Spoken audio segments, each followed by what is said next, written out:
Hello दोस्तों, आप कैसे हैं? मैं उम्मीद करता हूँ आप अच्छे होंगे।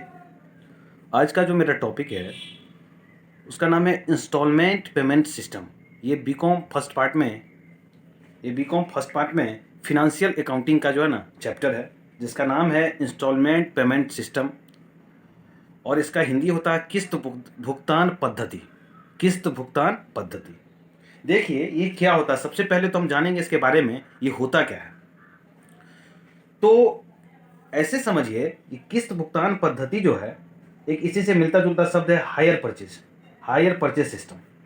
हायर परचेज सिस्टम का हिंदी होता है किराया क्रय पद्धति। ये दोनों सिस्टम लगभग एक ही तरह का होता है। ये दोनों सिस्टम जो ना लगभग एक ही तरह का होता है। एक इंस्टॉलमेंट पेमेंट सिस्टम जो मैं पढ़ाने जा रहा हूँ, एक हायर परचेज सिस्टम। इसके बारे में भी कुछ समझ लीजिए। ये लगभग दोनों एक ही प्रकार का है, लेकिन इसमें थोड़ा सा डिफरेंस है। वो डिफरेंस क्या है सो देखिए। इसमें डिफरेंस ये है, इंस्टॉलमेंट पेमेंट सिस्टम में इसमें आप फर्स्ट इंस्टॉलमेंट यानी फर्स्ट इंस्टॉलमेंट पे ही आप इसका मालिक हो जाते हैं। मान लीजिए कोई एसेट्स खरीदे। एसेट्स का नाम ले लीजिए कार। आप कार खरीदे हैं कितना में? 5 लाख रुपए में। मान लीजिए कोई कार खरीदे हैं 5 लाख रुपए में। कैसे? क्रेडिट बेसिस पे। क्रेडिट मतलब उधार। ये 5 लाख रुपए में खरीदे हैं इंस्टॉलमेंट पेमेंट सिस्टम के थ्रू। इसमें आप जो है ना 5 लाख के बदले जो अभी 1 लाख रुपया पेमेंट किए हैं, जब ये खरीदेंगे तभी जो पैसा कुछ पेमेंट करना होता है, ठीक है, या फर्स्ट इंस्टॉलमेंट जो पेमेंट करना होता है। तो जब ये फर्स्ट डाउन पेमेंट बोले या तुरंत का तुरंत जो पेमेंट करते हैं उसको डाउन पेमेंट बोला जाता है, या फर्स्ट इंस्टॉलमेंट जो पेमेंट करते हैं तभी आप इसका क्या हो जाते हैं? मालिक हो जाते हैं, स्वामी हो जाते हैं। और इसमें इस सिस्टम में जो ना अंतिम भुगतान पे, इसमें किसमें? अंतिम। इसमें फर्स्ट, इसमें लास्ट, बस यही अंतर है। इसमें फर्स्ट इंस्टॉलमेंट का पेमेंट करते ही आप उस एसेट्स का क्या होता है, क्या हो जाते हैं? मालिक हो जाते हैं। कार का मालिक हो जाएंगे। 5 लाख रुपया है, इसका डाउन पेमेंट मान लीजिए 1 लाख रुपया आप कर दिए हैं, तो आप जो है ना इस कार का जो है ना आप मालिक हो गए इस इंस्टॉलमेंट में। किसमें? इंस्टॉलमेंट पेमेंट सिस्टम में। इस सिस्टम में आप इसका मालिक हो गए। लेकिन इसमें क्या होता है, जब तक आप इसका पूरा का पूरा पेमेंट ना कर दें तब तक आप इसका मालिक नहीं हो सकते हैं। तो एक लाइन में याद रखने के लिए, इंस्टॉलमेंट पेमेंट सिस्टम में फर्स्ट इंस्टॉलमेंट में आप उस एसेट्स का मालिक हो जाते हैं, इसमें लास्ट इंस्टॉलमेंट का इसमें मालिक होते हैं। ठीक है। और इसमें बहुत सारे जो ना और भी पॉइंट है इसमें और इसके बाद हम लोग बात करेंगे जो ये ऐसा क्यों होता है, इसमें मालिक हो जाते हैं, इसमें मालिक नहीं होते हैं, लास्ट इंस्टॉलमेंट में होते हैं। तो देखिए इसमें क्या होता है, बाकी का जो रेस्ट पैसा जो बच गया उसका क्या करता है कंपनी, क्या करती है कंपनी, आपको जो लोन प्रोवाइड कर देती है। इसमें क्या करती है? लोन प्रोवाइड करती है। और लोन का जो ना लोन प्रोवाइड कर दी, बाकी जो रेस्ट पैसा बचा, बैलेंस पैसा बचा। इसलिए इसमें क्या होता है, इसमें कंपनी, जिस कंपनी से आप गाड़ी खरीदे हैं, कार खरीदे हैं, वो कंपनी आपसे सिर्फ और सिर्फ ये पैसा वसूल करने के लिए जो ना इस कंपनी का जो ना सिर्फ पैसा वसूल करने का अधिकार होता है। इंस्टॉलमेंट पेमेंट सिस्टम में इस पैसा को वसूल करने का अधिकार होता है किसको? कंपनी को, जहां से आप खरीदे हैं। लेकिन हायर परचेज सिस्टम में वो क्या करेगा, आपका एसेट्स रिकवर कर लेगा। आप अगर इंस्टॉलमेंट देने में सक्षम नहीं हैं या पेमेंट टाइमली नहीं कर पा रहे हैं तो आपको क्या करेगा, उसका अधिकार है जो आपके एसेट्स को ये क्या रिकवरी कर लेगा, वो आपके एसेट्स को ले लेगा। ठीक है, ये बात समझ रहे होंगे। उसके बाद इसमें किस तरह का एसेट्स होता है, इसमें किस तरह का एसेट्स होता है। देखिए दोनों क्रेडिट बेस ही हुआ, दोनों जो ना ये भी क्रेडिट उधार पे ही होता है और ये भी उधारे होता है। ठीक है, लेकिन ये जो ना जनरली ऐसा एसेट्स इंस्टॉलमेंट पेमेंट सिस्टम में ऐसा एसेट्स बिकता है जिसका रीसेल वैल्यू, इसका मतलब सेकेंड हैंड मार्केट नहीं हो, ना के बराबर हो। ऐसा एसेट्स जिसका सेकेंड हैंड मार्केट, आप बोलिए सर सेकेंड हैंड मार्केट, जैसे मोबाइल फोन ले लीजिए। मोबाइल फोन का सेकेंड हैंड मार्केट ना के बराबर है। मोबाइल फोन का मान लीजिए कोई मोबाइल आप खरीदते हैं, एंड्रॉयड मोबाइल खरीदते हैं 15,000 रुपये का, आप 1 साल यूज किए, वो कितना में बिकेगा? 2,000, 2,500, 3,000, 3,500, बहुत हो गया। लेकिन यहाँ पे जो इंस्टॉलमेंट जो है ना, यहाँ पे कार का बात करता है, स्कूटर का बात करता है, इसका एक सेकेंड हैंड बड़ा सा मार्केट है। इसलिए ये हायर परचेज सिस्टम पे इस चीज को बेचा जाता है। ठीक है, और चूंकि इसका एक सेकेंड हैंड का जो ना एक बड़ा सा मार्केट है, तो ये बात आप समझ रहे होंगे। और इसमें क्या होता है, जब इस पूरे सिचुएशन को आप जब ये करेंगे तो इसमें कुछ क्वेश्चन, प्रैक्टिकल क्वेश्चन होता है। ठीक है, इस प्रैक्टिकल क्वेश्चन को बनाने के लिए आपको 3 चीज होना जरूरी है, 3 चीज पे ध्यान देना जरूरी है। सबसे पहले तो कैश प्राइस, किसी भी एसेट्स का क्या होगा, कैश प्राइस कितना है ये देखना जरूरी है। ठीक है, दूसरा क्या देखेंगे, इसका मार्केट प्राइस, मार्केट प्राइस, बतलाते हैं अभी तुरंत बतलाते हैं, मार्केट प्राइस। और तीसरा इंस्टॉलमेंट।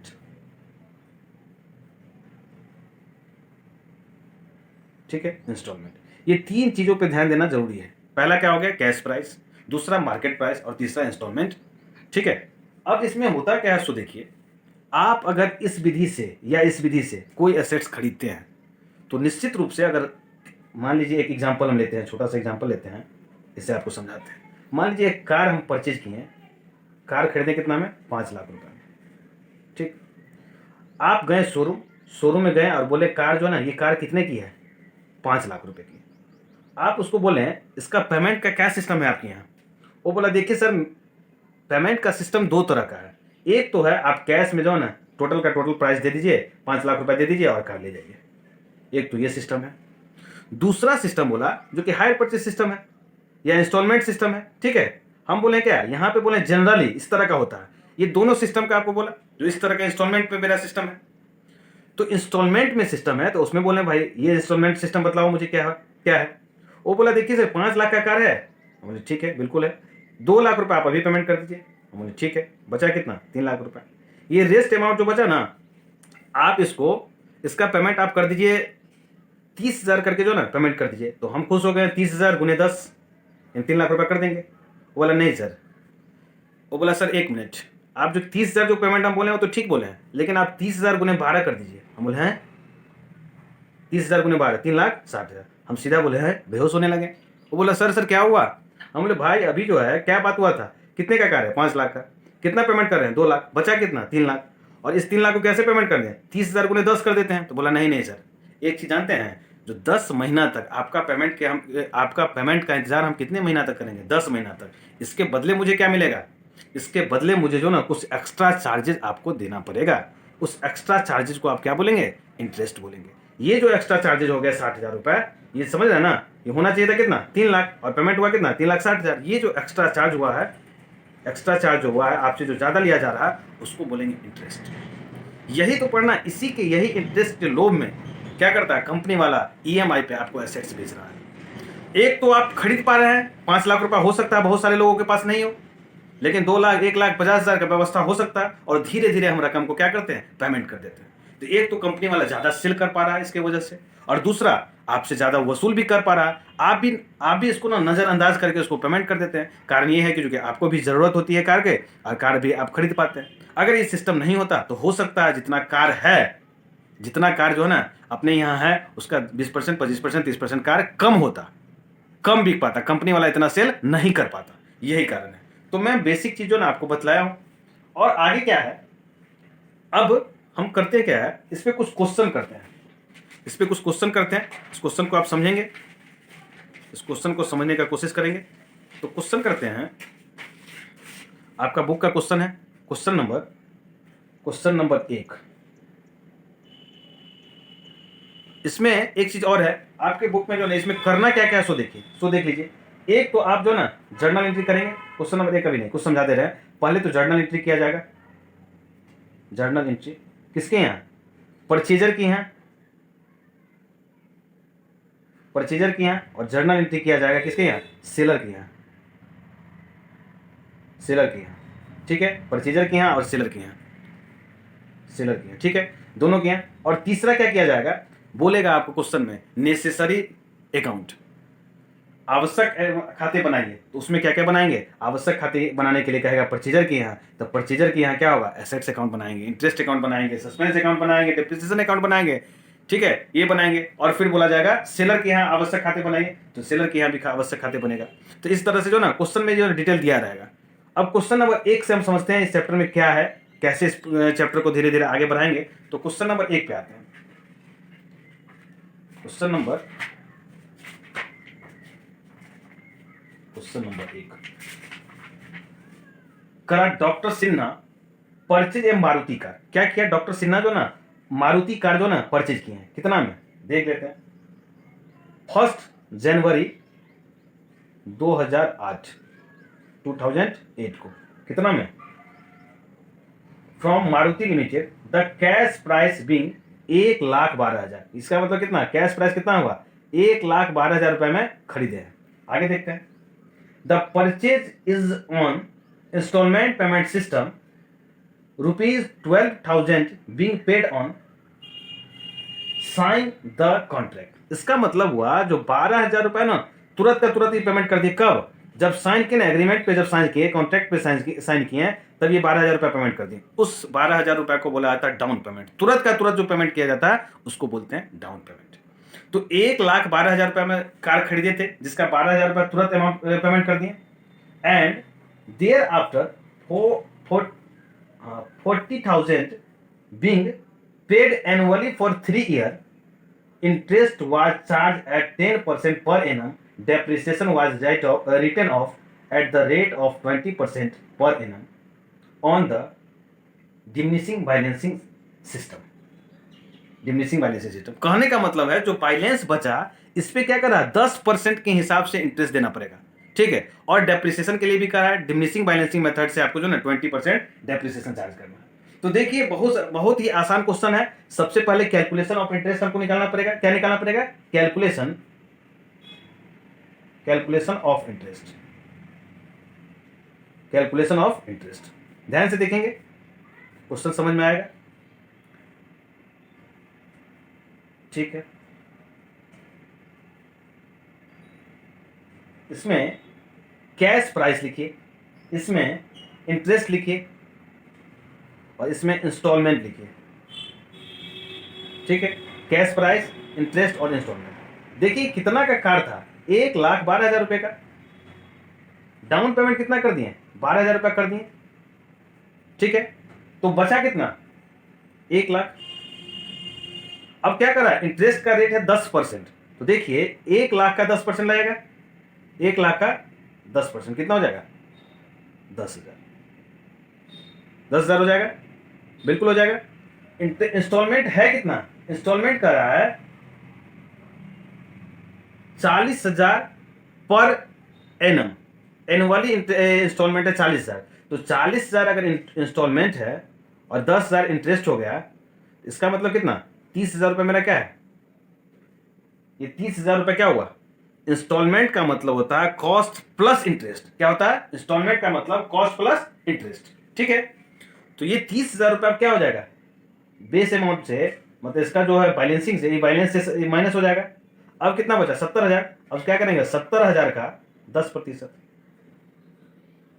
70,000 का 10% कितना? 7,000। 40,000 इंस्टॉलमेंट है, 40,000 में से 7,000 माइनस कर देंगे, कितना बचेगा? ये बच गया 33,000 रुपये। ये हो गया आपका 7,000 माइनस कर देंगे, सॉरी 33,000 माइनस कर देंगे। 70 में से 33 माइनस कीजिए, कितना? 37,000। 37,000। ठीक है, अब 37,000 जो हो गया, अब क्या करें? 37,000 का 10%। अब करते हैं इंस्टॉलमेंट कितना है, लास्ट है ना 40,000 है, तो 40,000 में से माइनस अगर डायरेक्ट 37,000 कर देंगे तो 3,000 रुपये मेरा ये नहीं निकल जाएगा इंटरेस्ट? 3,000 निकल जाएगा इंटरेस्ट, निकल जाएगा ना। तो 33,000 में से 3,000 तो हो गया इंटरेस्ट, तो इसमें से 37,000 माइनस कर देंगे तो मेरा कितना हो गया? ये हो गया नहीं, इसका पेमेंट पूरा हम कर दिए। इसका मतलब हुआ जो ये था कितना का, ये 1,12,000 रुपये का कार था और 1,12,000 में जो ना कैसे कैसे पेमेंट किए, डाउन पेमेंट कर दिए 12,000, बचा 1,00,000। 1,00,000 का फिर 10%, फिर जो ना इंस्टॉलमेंट में माइनस करते करते चले गए, तो ये हो गया। ये बात समझ में आया? क्या था? 1,12,000 का ये था कार था, जिसमें डाउन पेमेंट तुरंत में कर दिए 12,000, तक कितना बचा? 1,00,000 का 10% आएगा फर्स्ट ईयर, तो कितना हो गया? 40,000 इंस्टॉलमेंट था। इंस्टॉलमेंट का मतलब क्या है? Cost plus interest. इसका कॉस्ट कितना निकल गया? 30,000, प्लस इंटरेस्ट 10,000, यानी 40,000 रुपये इंस्टॉल। फिर क्या किए? 30,000 को माइनस कर दिए 1,00,000 में, तो 70,000 बचा। 70,000 का 10% 7,000। 7,000 40,000 में से 7,000 माइनस कर दिए 33,000। अब लास्ट इंस्टॉलमेंट था तो उसको क्या किए? 40,000 माइनस 37,000 बराबर 33,000। ये बात आपको समझ में आ गया होगा। अब डेप्रिसिएशन का बात कर रहा है, डेप्रिसिएशन का भी बात कर रहा है। देख लेते हैं क्या कर रहा है डेप्रिसिएशन में। डेप्रिसिएशन के लिए पढ़ते हैं, depreciation was written off at the rate of 20% per annum on the diminishing balancing method. diminishing का मतलब क्या है? written down value method। तो एसेट्स था कितना का? 1,12,000 का था, इसका 20% निकालेंगे फर्स्ट ईयर में। तो कीजिए 20-2500 काटिए, कितना हुआ 22,400, 22,400। सेकेंड ईयर फिर क्या करेंगे, 1,12,000 में से 22,400 माइनस कर देंगे, डिमिनिशिंग मतलब क्या, घटते हुए क्रम में। ये कितना बचा, 22,400 माइनस कीजिए 89600। अब 89600 का 20% डायरेक्ट करिए, कितना होगा 178920। ठीक है, उसके बाद माइनस कीजिए, ज़्यादा हो जा रहा है 17,920। ठीक है, तो 89,600 माइनस 17,920 माइनस कीजिए, कितना 71,680। ठीक है, 71,680 का फिर 20%, ये 71,680, 71,680 का 71,680 का 20% कितना हो जाएगा, 14,336 हो गया, निकल गए। ठीक है, अब इसका जर्नल एंट्री भी करना है।